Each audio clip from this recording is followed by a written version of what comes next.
Hello नमस्कार, आप सभी का बहुत बहुत स्वागत है आरएस उत्कर्ष यूट्यूब चैनल पर। आज का हमारा टॉपिक है प्रमुख योजनाओं पे हम लोग जो है चर्चा करने वाले हैं, जहां से एग्जाम में जो है क्वेश्चन हमेशा आपको देखने के लिए मिलता है। तो आइए शुरुआत करते हैं। सबसे पहले देखिए कुछ इंपॉर्टेंट चीज़ यहाँ पर हम देखें, जैसे अदिति योजना है ना। अदिति योजना की बात करें तो सबसे इंपॉर्टेंट यहाँ पर जो फैक्ट निकल के आता है कि इसकी फुल फॉर्म क्या है ना। पहली बात तो हमें जो है इसकी फुल फॉर्म पता होनी चाहिए।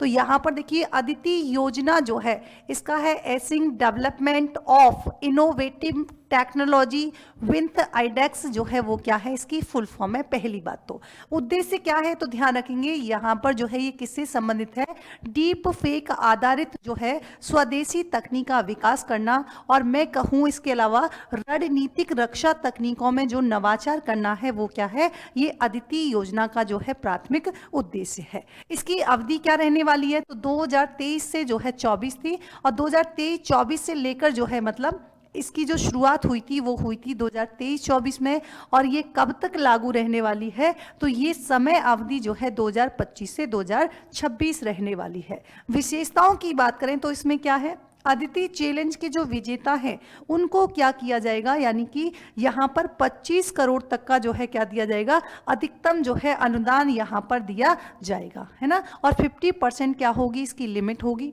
आइडेक्स की बात करें तो आइडेक्स का मतलब यहाँ पर क्या है, इनोवेशन फॉर डिफेंस एक्सीलेंस। क्या मतलब है, इनोवेशन फॉर डिफेंस एक्सीलेंस जो है आइडेक्स का मतलब है। अगर डिस्क की बात करेंगे तो बच्चों क्या हो जाएगा, डिफेंस इंडिया स्टार्टअप चैलेंज के तहत जो है 10 करोड़ की फंडिंग जो है यहाँ पर मिलेगी। ठीक है, नेक्स्ट देखिए, नेक्स्ट यहाँ पर इंपॉर्टेंट क्या है, अगर बात करें पीएम जन विकास कार्यक्रम की, अगर हम बात करें तो इसकी अवधि रहने वाली है 2021 से 25 तक जो है इसकी अवधि रहने वाली है। किस प्रकार की योजना है तो हम कहेंगे केंद्र प्रायोजित योजना है। तीसरा इंपॉर्टेंट फैक्ट आता है कि कोई पर्टिकुलर क्षेत्र है, यानी कि क्या किसी विशेष क्षेत्र में लागू है या संपूर्ण देश में लागू है, तो हम कहेंगे पूरे भारत में जो है इस योजना का संचालन किया जा रहा है। उद्देश्य की बात करेंगे तो बेसिकली इसका उद्देश्य क्या है, जो अल्पसंख्यक जो समुदाय हैं उनका क्या करना, उनका डेवलपमेंट करना जो है प्राथमिक उद्देश्य है। और आप सभी को पता होगा अल्पसंख्यक का मतलब जो है कोई संख्या से नहीं होता है, भाषा और धर्म के आधार पर जो है कौन होते हैं, भाषा और धर्म के आधार पर हम अल्पसंख्यक जो है काउंट करते हैं। अब यहाँ पर जैसे हम बात करें ईसाई, मुस्लिम, पारसी, जैन और बौद्ध और सिख की बात करें तो जो है इनके यहाँ पर डेवलपमेंट की जो है बात की गई है। इसकी विशेषता क्या होगी तो ध्यान रखेंगे, ये जो है क्या करने वाली है, बेसिकली यहाँ पर विशेषता यही है कि एमएसटीपी बहु क्षेत्रीय विकास कार्यक्रम का क्या करना, यानी कि पुनर्गठित स्वरूप। और दूसरा बात करेंगे जहाँ 25% से ज़्यादा आबादी हो वहाँ पर क्या करना, ये परियोजनाएं लागू करना। और कितने किलोमीटर की अवधि में रहेगी तो 15 किलोमीटर की अवधि में रहने वाली है। नेक्स्ट यहां पर देखिए बात करेंगे माहिर। माहिर का मतलब बच्चों क्या है, यहां पर अगर माहिर की फुल फॉर्म की बात करें, एम से आपके हो जाता है mission on advance of high impact research, जो है इसका फुल फॉर्म हो जाता है। उद्देश्य क्या हो जाएगा तो आप सभी को पता होगा कि विद्युत क्षेत्र में क्या करना, यानी कि न्यू टेक्नोलॉजी और रिसर्च करना जो है इस योजना का क्या है, प्राथमिक उद्देश्य हो जाता है। अवधि क्या रहने वाली है तो 2023-24 से जो है इसकी शुरुआत हुई थी, और हम बात करें कि लागू कब तक रहेगी तो 2027-28 तक जो है ये लागू रहने वाली है। मंत्रालय की बात करेंगे तो नवकरणीय ऊर्जा मंत्रालय के अधीन जो है ये कार्य करती है। विशेषताएं क्या है तो अनुसंधान हेतु 8 क्षेत्र हैं, कौन कौन से, जैसे ईवी के लिए नैनो तकनीक, लिथियम बैटरी, भूतापीय ऊर्जा, ग्रीन हाइड्रोजन, इलेक्ट्रिक कुका, रेफ्रिजरेशन, कार्बन कैपर और स्वदेशी कार्गो जो है तकनीक की बात करें तो ये यहाँ पर 8 क्या है, रिसर्च वाले जो है यहाँ पर स्कोप यानी कि क्षेत्र यहाँ पर बताए गए हैं। आगे हम देखिए बात करें मिशन शक्ति की, तो मिशन शक्ति की जो अवधि है वो क्या रहने वाली है, 2021-22 से लेकर जो है 2025-26 तक इसकी जो है समय अवधि रहने वाली है। उद्देश्य क्या है? तो बेसिकली ये उद्देश्य क्या है, यानी कि महिलाओं से संबंधित योजनाओं के प्रभावी क्रियान्वयन के लिए क्या करने वाली है, निगरानी इस योजना के तहत जो है रखी जाएगी। बेसिकली क्या है, एक मिशन है। और शक्ति से भी समझ में आ रहा होगा किससे रिलेटेड है, महिलाओं से रिलेटेड है।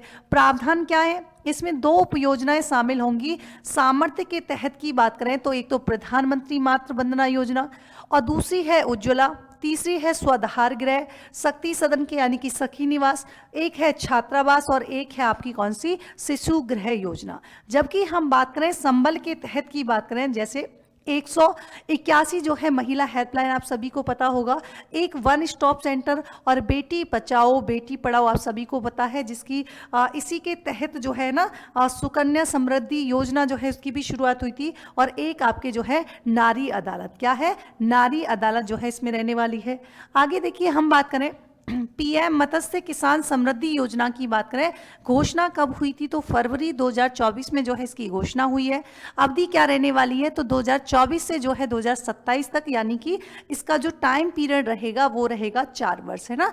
अब जो है प्रधानमंत्री मत्स्य संपदा की क्या है, ये उपयोजना है। कौन सी, प्रधानमंत्री मत्स्य संपदा की उपयोजना कौन सी है, तो हम कहेंगे पीएम मत्स्य किसान समृद्धि योजना।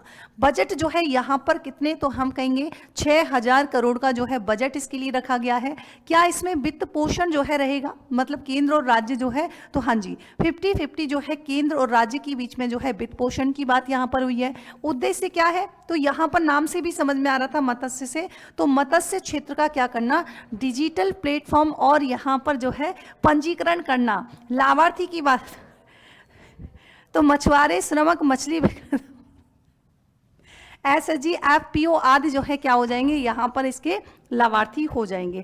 नेक्स्ट देखिए बात करने हैं यहाँ पे एनपीएस वात्सल्य योजना की घोषणा जो है बजट 2024-25, विनियमन जो है किसके द्वारा किया जाएगा, यहाँ पर देखिए उद्देश्य की बात करेंगे, नाबालिगों के बेहतर आर्थिक भविष्य हेतु जो है इसका उद्देश्य हो जाएगा। प्रावधान क्या है, यानी कि प्रोविजन क्या है, माता पिता के द्वारा 1000 रुपये का प्रतिमाह निवेश करना और जन्म से लेकर, यानी कि जब से जन्म हुआ है और 18 वर्ष तक क्या करना, उम्र तक खाता खोला जा सकता है। कौन सी योजना के तहत, एनपीएस वात्सल्य योजना।